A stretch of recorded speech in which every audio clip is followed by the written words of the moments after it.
इस कार्यक्रम के पुण्यार्चक हैं गुणायतन परिवार। गुणायतन परिवार द्वारा भोपाल में बड़ी सार्थक पहल की गई है, जिसमें बच्चों को संस्कार युक्त और गुणवत्तापूर्ण शिक्षा देने का मौका मिल रहा है। ये बच्चों की व्यवस्था की गई है, जिसमें 6वीं 7वीं के बच्चे इस साल लिए जाएंगे और 11वीं 12वीं और सीए फाउंडेशन के बच्चों को यहाँ रखा जाएगा।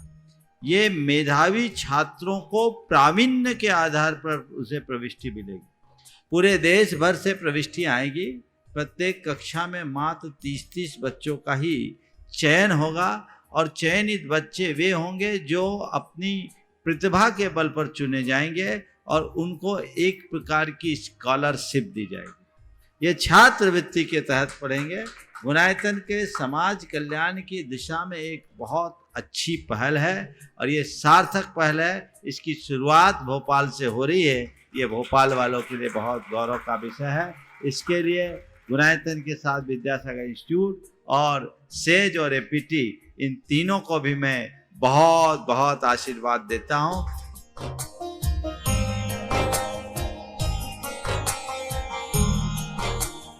एक आदर्श और व्यवस्थित दिनचर्या का लक्ष्य प्राप्ति में बहुत बड़ा योगदान होता है।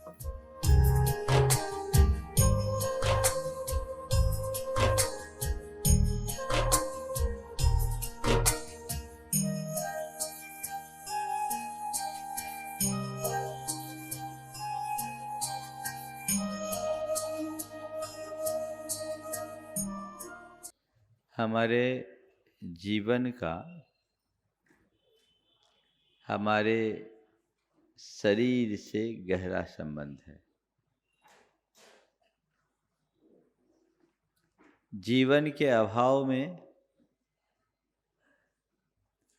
शरीर टिक नहीं पाता और शरीर रहित जीवन प्रेत बन जाता है। जीवन तभी तक सही काम कर पाता है जब शरीर से जुड़ा हो।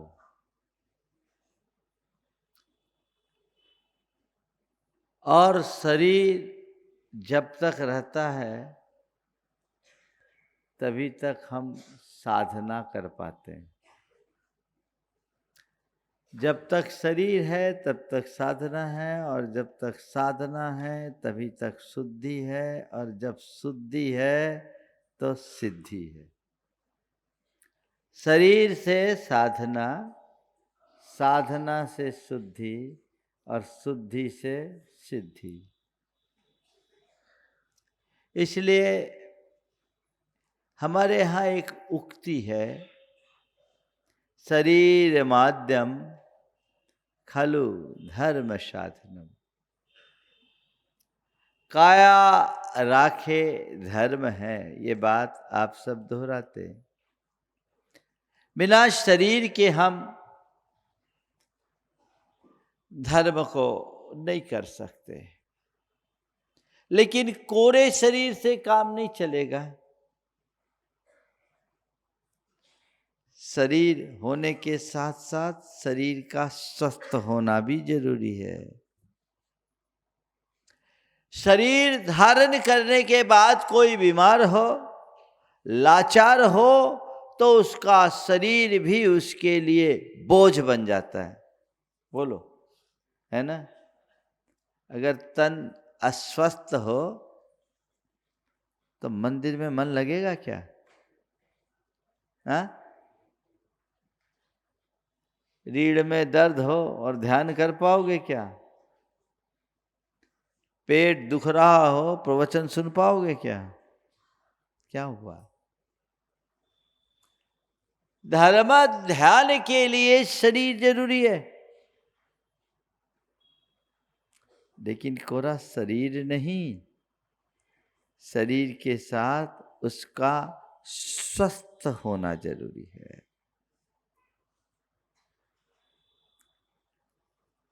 आज का विषय है स्वस्थ तन, सुखी मन अध्यात्म और विज्ञान का संगम। तो स्वस्थ तन सुखी मन, ये कोई धार्मिक नारा मात्र नहीं है। आज के प्रवचन का विषय न केवल धार्मिक है, न कोई चिकित्सीय परामर्श है। आज का विषय है समग्र जीवन को संतुलित और व्यवस्थित करने का मार्गदर्शन। हमारे यहाँ एक बहुत पुरानी उक्ति है, धर्म अर्थ काम मोक्षानाम आरोग्यम मूलमुत्तमम। धर्म अर्थ काम और मोक्ष, इन चारों पुरुषार्थों का मूल क्या है? आरोग्य। आरोग्य यानी स्वास्थ्य। स्वास्थ्य, और स्वास्थ्य का मतलब क्या है?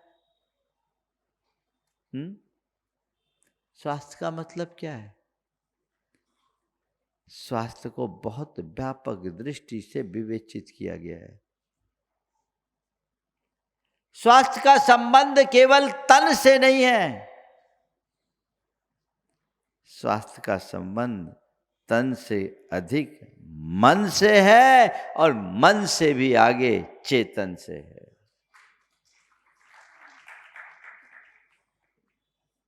हमारे यहां कहा गया, स्वास्थ्य को परिभाषित किया गया। कैसे? सम धातु समाग्निश्च समानश्च मलक्रिया प्रशांतात्मा इंद्रिय मनश्चेति स्वस्थ इति विधीयते। जिसके बाद शरीर की धातुएं समान हैं, जिसकी अग्नियां समान हैं, समदोष बात पित्त कफ ये त्रिदोष समान हो, जिसकी जठराग्नि और अग्नियां समान हो, मल और धातु उपधातु सम हो, ये तो शरीर के स्वास्थ्य के आधार है।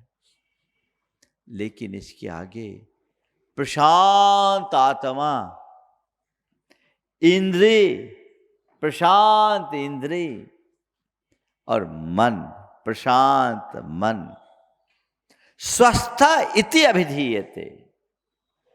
वही व्यक्ति स्वस्थ कहा जा सकता है, माना जा सकता है, जाना जा सकता है, जिसका शरीर स्वस्थ हो, इंद्रियां संयत हो, मन नियंत्रित हो और आत्मा प्रसन्न हो, वो स्वस्थ है।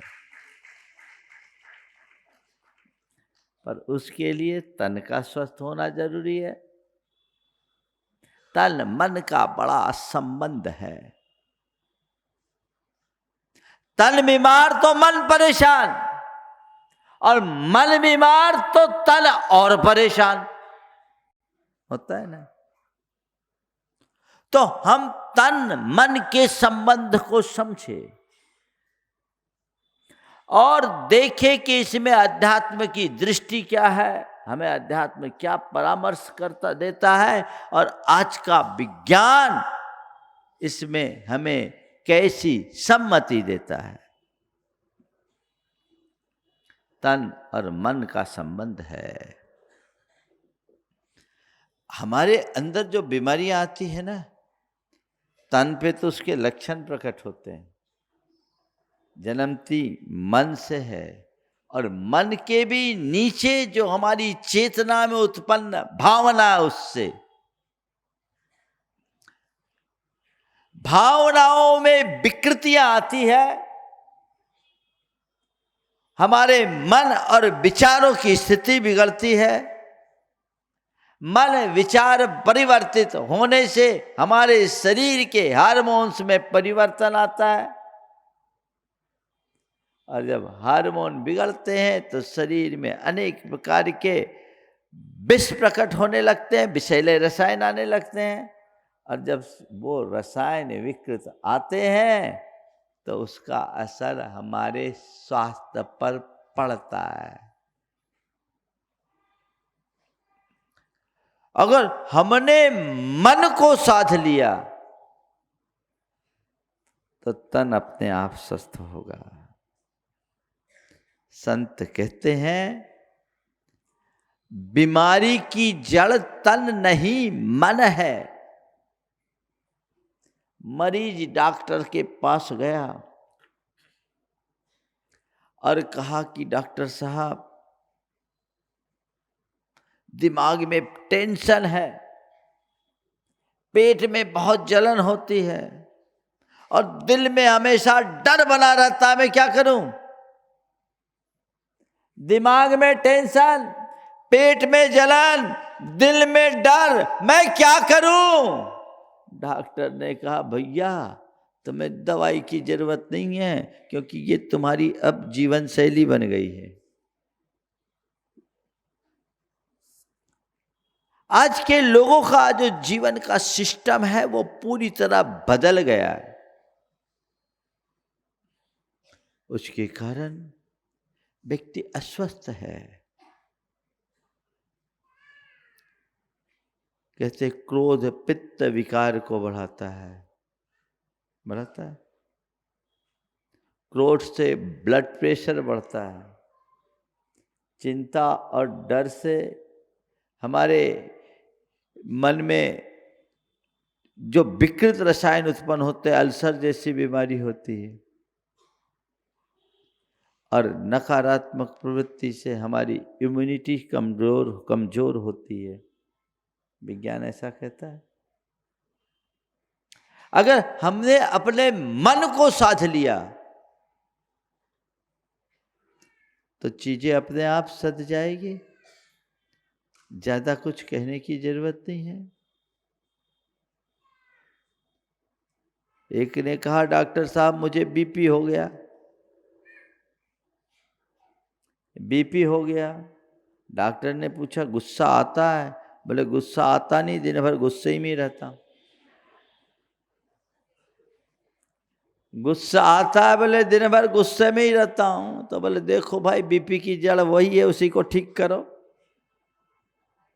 जड़ को मिटाओ। अंदर की विकृति को जब तक हम नहीं पहचानेंगे तब तक उसकी निर्वृत्ति कैसे होगी, उसकी शुद्धि कैसे होगी। शरीर स्वस्थ हो, साधना अच्छी हो, शुद्धि होगी, तभी कहीं जाकर सिद्धि होगी। अध्यात्म क्या कहता है? अध्यात्म कहता है, तन को साधो, मन को बांधो, तब तुम अपनी चेतना का शुद्धिकरण करके सिद्धि के शिखर पर पहुंच पाओगे। अध्यात्म शास्त्र कहता है कि हमारे लिए इन सब पर ध्यान देना है। हमारे अस्वास्थ्य का कारण है, हमें 4 दोषों से बचना है। आहार का दोष, विचारगत दोष, व्यवहारगत दोष और भावनागत दोष। आहार में दोष, विचार में दोष, व्यवहार में दोष और भावनागत दोष। एक भी दोष होगा तुम शुद्ध नहीं, स्वस्थ नहीं रहोगे। सबसे पहले आहार की बात देख लीजिए। आज आप लोगों के आहार का हाल क्या है? बोलो।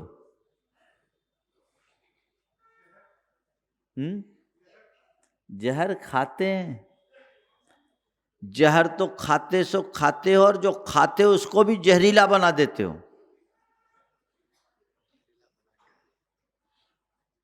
क्या है आपके आहार की चर्या? अधिक भोजन करना।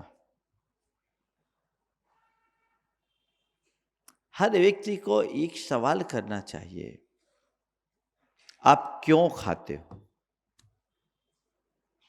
बोलो। खाते हैं, कुछ भी खाते हैं, क्यों खाते हैं? एक बार मैंने पूछा क्यों खाते हैं, बोले मिल जाता है इसलिए खाते हैं। क्यों खाते हैं? कि मिल जाता है इसलिए खाते। अरे मिल जाए तो माल भले सामने वालों का, पेट तो तुम्हारा है।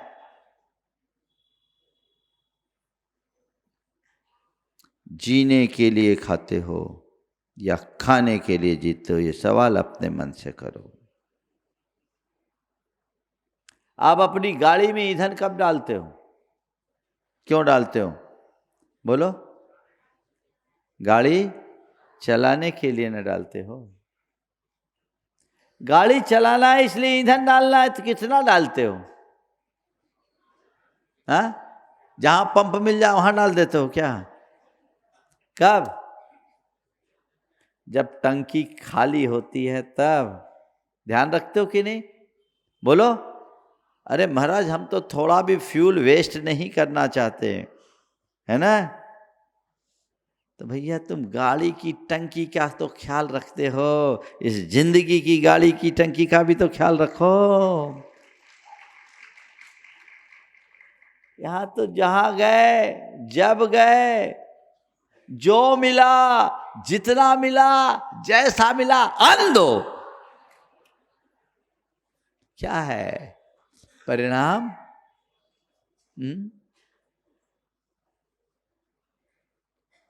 अधिक भोजन, दूसरा गलत भोजन।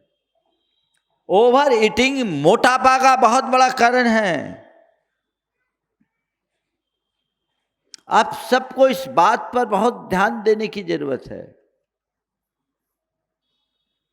हमारे देश में भूखमरी से मरने वाले लोग नगण्य हैं। ज्यादा खाने वालों से अस्पताल अटे पड़े। ज्यादा खा रहे हो, क्यों खा रहे भाई? सामने वाला अनुरोध कर रहा है तो खा रहे, कोई ऑफर कर रहा है तो खा रहे, कुछ भी खा रहे, कभी भी खा रहे नहीं। अपने भोजन पर संयम होना चाहिए।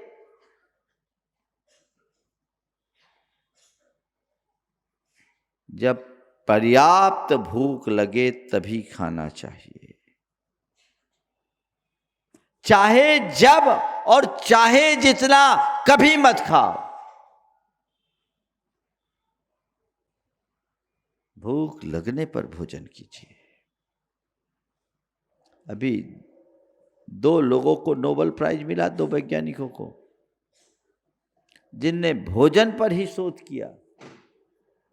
एक ऑटोफेजी और दूसरा इंटरमीडिएट मील। ऑटोफेजी में उपवास, जो हमारे शरीर के विषाक्त कणों को खत्म करता है। हर व्यक्ति को उपवास करना चाहिए। कैंसर जैसी बीमारी भी उससे नियंत्रित होती है, वैज्ञानिकों ने यह बताया। और दूसरा इंटरमीडिएट मील, 2 भोजन के मध्य न्यूनतम 8 घंटे का अंतराल। तुम लोगों का क्या हाल है? तुम लोग तो भोजन देखते ही ऐसे टूटते हो जैसे 7 जन्म से खाए ना हो। मिल रहा है सो लो, दिन भर। और दिन भर से काम चले तो बात अलग है, रात में भी चलता है, कोई फर्क नहीं। बंधुओं, थोड़ा विचार करो। खाते समय जब भी आप खाएं, कोई कितना भी ऑफर करे या आपके सामने कोई भी चीज हो, बस एक सवाल अपने मन से करोगे, आपकी जो इच्छा है वो परिवर्तित हो जाएगी। ये मैं क्यों खा रहा हूं? क्या इसकी जरूरत है? क्या ये मेरे लिए लाभदायक है? मुझसे पूछते महाराज आप केवल सब्जियां खाकर कैसे रह लेते हो, वो भी उबली, बिना नमक, बिना शक्कर, बिना घी, कैसे ले लेते हो? हमने कहा भैया तुम्हें लगता है, मुझे तो लगता है कि जो मैं ले रहा हूं मेरे लिए पर्याप्त है और वही अच्छा है।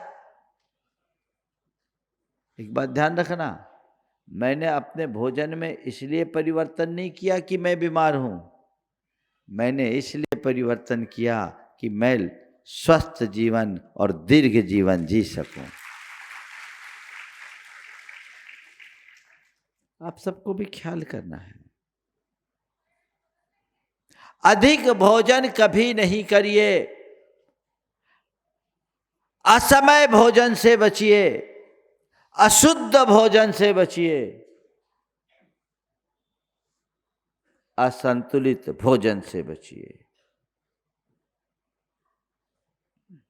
चाहे जब मत खाइए। आज अधिकतर लोग 35-40 की उम्र पार करते ही कई तरह की बीमारियों से ग्रसित हैं। उसका एक कारण सदोष आहार है। आहार आपका ठीक होना चाहिए। मैं आपसे पूछता हूं, पेट्रोल इंजन वाली गाड़ी में आप कभी डीजल देना चाहते हो? डीजल भरते हो क्या? हाँ, नहीं भरते। और कैरोसिन, महाराज उसका तो नाम भी पसंद नहीं करते। क्यों? क्यों? यदि ऐसा करेंगे तो इंजन बैठ जाएगी, इंजन बैठ जाएगी। तो भैया बाहर के इंजन का तुम्हें ख्याल है, भीतर के इंजन का भी तो ख्याल रखो। क्या डाल रहे हो? शुद्ध सात्विक भोजन की जगह चाहे जो आए डालते जाओ। ऐसी गलती मत करिए। परिवर्तन लाइए, सोच को बदलिए। एक बात अपने मन में बिठा दीजिए, मैं जीने के लिए खाता हूं, खाने के लिए नहीं जीता हूं। अशोक जी पाटनी के बाबा जी थे ना, रतन लाल जी, 108 वर्ष की उम्र आयु उनने पाई। लंबी आयु, निरोगी काया, आप सब जानते हैं। उनसे पूछते थे कि आपके सेहत का राज क्या है? तो एक ही बात कहते थे, महाराज कम खानो, गम खानो और नम जानो। क्या? कम खानो, गम खानो और नम जानो। कम खाते, गम खाए यानी धैर्य रखे, संतोष रखे, संयम रखे, और नम जानो विनम्रता को साथ रखे। कितना बड़ा सूत्र है, जीवन के अनुभव से उत्पन्न सूत्र। स्वस्थ जीवन ही आपके सुखी मन को प्रकट करेगा, और स्वस्थ तन सुखी मन, इसमें ही हमारे जीवन की परिपूर्णता होगी। अध्यात्म हमें संदेश देता है कि तन को साधते हुए मन को खुश रखो, तब तुम्हारी चेतना आनंद से भरेगी। आहारगत दोष को खत्म कीजिए, अधिक भोजन से बचिए, गलत भोजन से बचिए। ऐसी कोई चीज मत खाइए। अब मुझे तो आश्चर्य तब होता है जब कड़ाके की ठंड में आप लोग आइसक्रीम और कोल्ड ड्रिंक पी लेते हो, और ऊपर से सर्दी है, खांसी है, दवाई और खा रहे हो। बताओ, लोग इशारा कर रहे हैं एक दूसरे को। त्याग करना चाहिए। अपनी जिह्वा इंद्रिय पर नियंत्रण करो, मन को मोड़ो। मशीन बैठ गई तो क्या करोगे? बोलो। और मैं तो आपसे कहता हूँ शरीर को मशीन मत मानो, मशीन से बढ़कर मानो। मशीन खराब होने के बाद रिप्लेस हो सकती है, पर ये जीवन खराब होगा तो रिप्लेस नहीं हो सकता। तुम्हारे द्वारा खरीदी गई हर चीज की वारंटी और गारंटी है। यहाँ कोई है क्या ऐसा सिस्टम? कोई परवाह नहीं। थोड़ी बहुत चीजें तो है, महाराज हार्ट ट्रांसप्लांट करा लेते, किडनी ट्रांसप्लांट हो जाती, लीवर ट्रांसप्लांट होती, व्यवस्था तो आपने थोड़ी सी बना दी, लेकिन सब हो जाए तुम्हारी आयु कहाँ जाएगी? गलत भोजन से बचिए, राजसिक और तामसिक भोजन से बचना चाहिए। सात्विक भोजन लीजिए, सुपाच्य भोजन कीजिए। मैं अपने अनुभव से बताता हूँ, आप लोगों की शिकायतें रहती, आहार देने वाले मुझसे थोड़े दुखी रहते हैं, महाराज आप कुछ लेते ही नहीं हैं। मैं अपना अनुभव बताता हूँ, जब आपके हिसाब से भोजन करता था मेरी तब की एनर्जी, और जब से मैं अपने हिसाब से भोजन लेने लगा तब की एनर्जी में 100 गुना अंतर है। अधिक खाने वाले ज्यादा काम नहीं करते, कर ही नहीं पाते। शरीर में वही खाओ कि उसे पचाने में ताकत न लगाना पड़े। अब ये शरीर पचाने में लग जाएगा तो आपका काम कहां करेगा? शरीर में कितने प्रकार के टॉक्सिन्स भरे हुए हैं, उनसे अपने आप को बचाना चाहिए। अनियमित भोजन से बचिए।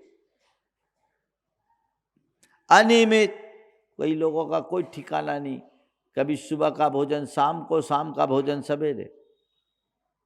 खा लिए तो खा लिए, नहीं खाए तो नहीं खाए। आजकल तो लोगों को सब खाने की फुर्सत नहीं है ना। एक बार पति आया रात के 12 बजे, कह रोटी परोस।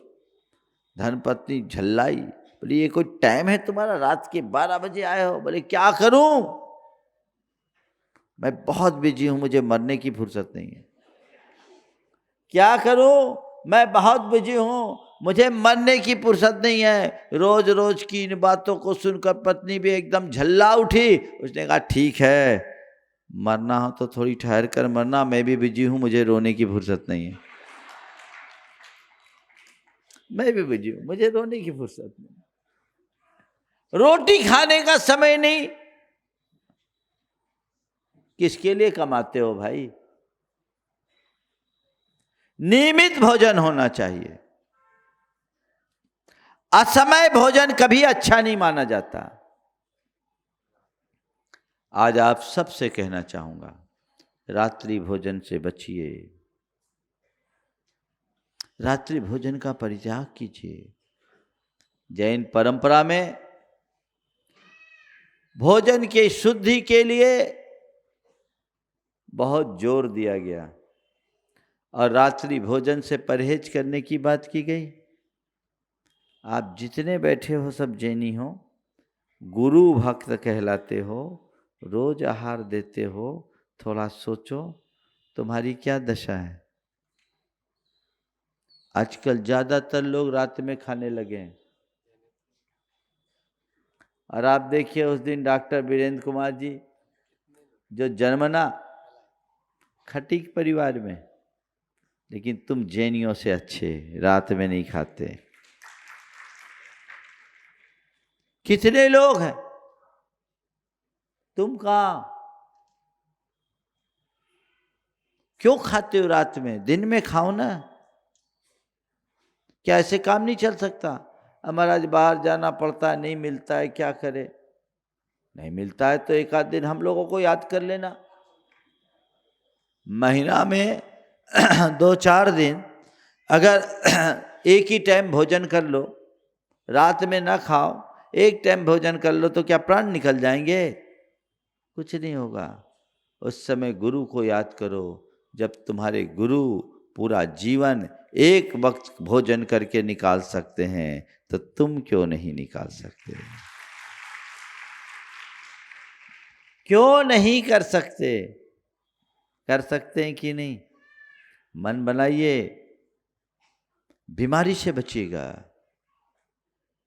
और आप लोग रात में भोजन छोड़ भी देते हो तो फलाहार के नाम पर फुल आहार कर लेते हो, वो और खतरनाक है। अच्छे अच्छे उम्र दराज लोग,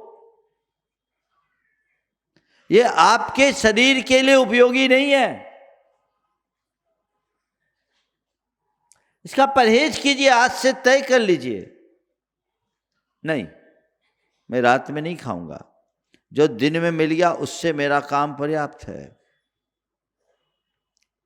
अक्षय कुमार ने कितनी अच्छी बात कही, वो रात में नहीं खाते, सुपरस्टार होने के बाद भी। आप लोगों ने उनकी वीडियो देखी होगी, और उन्होंने क्या तर्क दिया, रात में हम जब खा के सोते हैं तो पूरा शरीर हमारा रेस्ट पे रहता है, लेकिन खा करके सोएंगे तो बॉडी को रेस्ट मिलता, पेट को आराम नहीं मिलता, तो कुछ नहीं खाते। क्या आप नहीं कर सकते? रोना मत रो, ना बिजनेस का, ना सोसाइटी का, ना सर्किल का। अपनी प्राथमिकता तय करो, सब कुछ ठीक हो सकता है। जहां चाह वहां राह। आज प्रतिज्ञाबद्ध हो जाइए, हम नहीं करेंगे, रात में नहीं खाएंगे। स्वाद के लिए भोजन भी आहार का दोष है। संत कहते भोजन का स्वाद लो, पर स्वाद के लिए मत खाओ। अच्छी लग रही है इसलिए मत खाओ, शरीर को जरूरत है इसलिए खाओ। आजकल आप लोग न जाने कितनी चीजें खाते हैं। मीठा आप लोग कितना खाते हो, जहर है। मैदे का सामान खाते हो, जहर है। नमक अति मात्रा में जहर है। अन्य अभक्ष्य चीजों की बात तो मैं बहुत आगे की बात है, बचिए। और ऑर्गेनिक चीजें खाइए, रसायन मुक्त चीजें खाइए। महाराज बहुत कठिन है, कठिन कुछ नहीं है। आप अपने सेहत के प्रति जागरूक होंगे, सब चीजें बाजार में सुलभ है। अच्छा खाइए। आज की तारीख में मैं आपको बताऊं, आपके घर का जो बजट है ना, उसमें सबसे कम बजट आपके खाने पीने का होगा, जबकि आपके बजट में सबसे ज्यादा हिस्सेदारी आपके भोजन पानी में होनी चाहिए। हिसाब लगा लेना अपना अपना। खासकर मैं गृहिणियों से कहना चाहता हूं, तुम ऊपरी ताम झाम में रुपया फूंकते हो, अगर अपने भोजन की शुद्धि की तरफ ध्यान रखोगे तो दवा से बचोगे। दवा दारू में कितना खर्चा करते हो, तड़क भड़क में कितना खर्चा करते हो, शॉपिंग मॉल में जाकर कितना फूंक आते हो। अन्य अन्य विलासता के सामग्री के लिए तुम क्या क्या खर्च करते हो, हिसाब लगाओ। आहार शुद्धौ सत्व शुद्धि, ये उक्ति। इसलिए आहार की शुद्धि पर पूर्ण ध्यान होना चाहिए।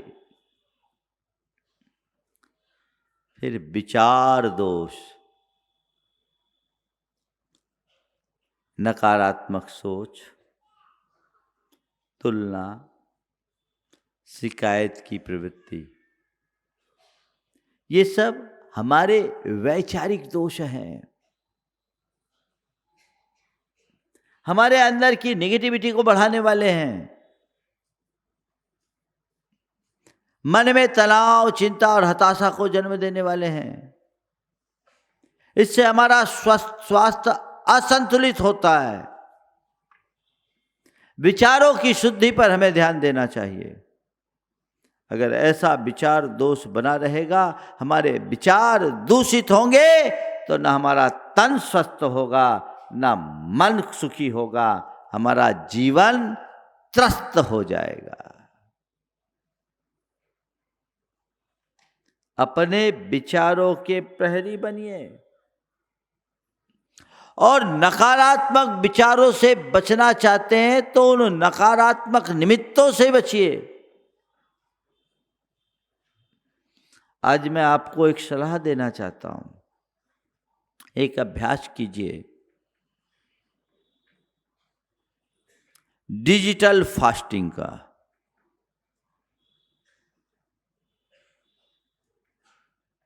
सबसे ज्यादा नकारात्मकता आपके मन में अगर कोई भरता है तो कौन भरता है? सोशल मीडिया या न्यूज चैनल, यही है ना। असर पड़ता है कि नहीं अपने मन पर? चिंता और तनाव उससे बढ़ते हैं कि नहीं बढ़ते हैं? उससे हमारे शरीर में कॉर्टिसोल की मात्रा बढ़ जाती है।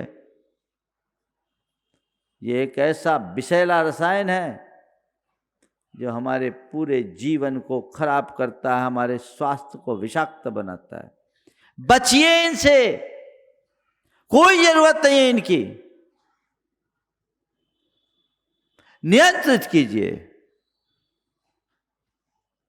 तो अब तो आप कुछ कर पाएंगे, अन्यथा सब तहस नहस तो हो ही रहा है। शिकायतें आपके मन में रहती है हर किसी से, ये आपके वैचारिक विकृति का उदाहरण है। एक दूसरे से कंपैरिजन करते हो तो ईर्ष्या भाव आपके अंदर बढ़ता है। ये हमारे जीवन का एक बड़ा दोष है जिसका हमें निवारण करना चाहिए, शोधन करना चाहिए। इस कार्यक्रम के पुण्यार्जक गुणायतन परिवार। गुणायतन परिवार द्वारा भोपाल में बड़ी सार्थक पहल की गई है, जिसमें बच्चों को संस्कार युक्त और गुणवत्तापूर्ण शिक्षा देने का मौका मिल रहा है। ये बच्चों की व्यवस्था की गई है, जिसमें 6वीं 7वीं के बच्चे इस साल लिए जाएंगे और 11वीं 12वीं और सीए फाउंडेशन के बच्चों को यहाँ रखा जाएगा। ये मेधावी छात्रों को प्रावीण्य के आधार पर उसे प्रविष्टि मिलेगी। पूरे देश भर से प्रविष्टि आएगी।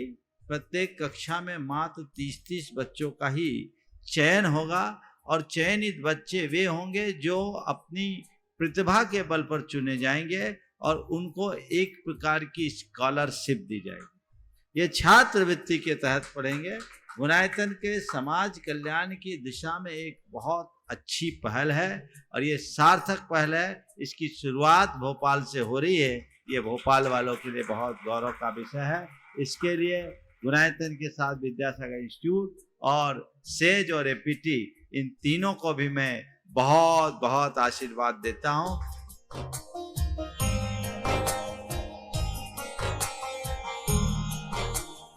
एक आदर्श और व्यवस्थित दिनचर्या का लक्ष्य प्राप्ति में बहुत बड़ा योगदान होता है।